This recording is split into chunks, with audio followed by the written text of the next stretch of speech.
6 जून साल 1929 को एक ऐसे व्यक्ति ने जन्म लिया था जिसने हिंदी सिनेमा जगत में राज किया था। फिल्मों से लेकर राजनीति तक इस शख्स का नाम हमेशा रोशन रहा था। इनके बेटे संजय दत्त आज भी बॉलीवुड पर राज कर रहे हैं। हम बात कर रहे हैं बॉलीवुड के सबसे बड़े दिग्गज दिवंगत अभिनेता आदरणीय सुनील दत्त साहब के बारे में। उनके जीवन की कहानी बहुत ही संघर्षपूर्ण थी, जिसमें अनेकों उतार चढ़ाव भरे हुए थे, लेकिन दत्त साहब ने अपनी लगन और मेहनत से हर परेशानी का डटकर सामना किया था और अपनी सफलता के झंडे उन्होंने गाड़े थे। हिंदुस्तान के बंटवारे से पहले पंजाब राज्य के झेलम जिले के खुर्दी गांव के एक गरीब परिवार में जन्म लेने वाले सुनील दत्त साहब के संघर्ष की कहानी बचपन से ही शुरू हो जाती है। जब वो मात्र 5 साल के थे, तब सुनील दत्त साहब के सर से उनके पिता का साया उठ गया था। ऐसे में आजाद भारत से पहले जीवन जीने के लिए सुनील दत्त साहब ने काफी कष्टों का सामना किया था। उनकी मां कुलवंती देवी ने अपने बेटे सुनील दत्त की जैसे तैसे परवरिश की। इस दौरान सुनील दत्त ने अपनी पढ़ाई को जारी रखा और उच्च स्तरीय शिक्षा के लिए वो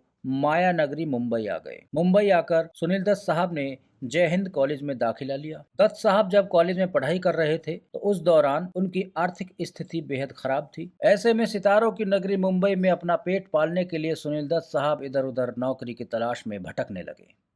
कड़ी मशक्कत के बाद सुनील दत्त साहब को मुंबई बेस्ट की बसों में बतौर कंडक्टर की नौकरी मिल गई, जिससे सुनील दत्त साहब अपना रोजमर्रा का जो खर्चा था वो चलाने लगे। बस कंडक्टर की नौकरी करते करते दत्त साहब के जहन में एक सवाल हमेशा रहता था कि मुझे कुछ बड़ा करना है। कॉलेज के बाद दत्त साहब ने अपने करियर की शुरुआत बतौर एक्टर नहीं बल्कि बतौर रेडियो जॉकी के माध्यम से की थी। दत्त साहब उस वक्त रेडियो सैलोन में हिंदी के सबसे फेमस अनाउंसर के पद पर तैनात थे। हालांकि उनके अंदर हमेशा से ही एक्टर बनने का सपना पनप रहा था।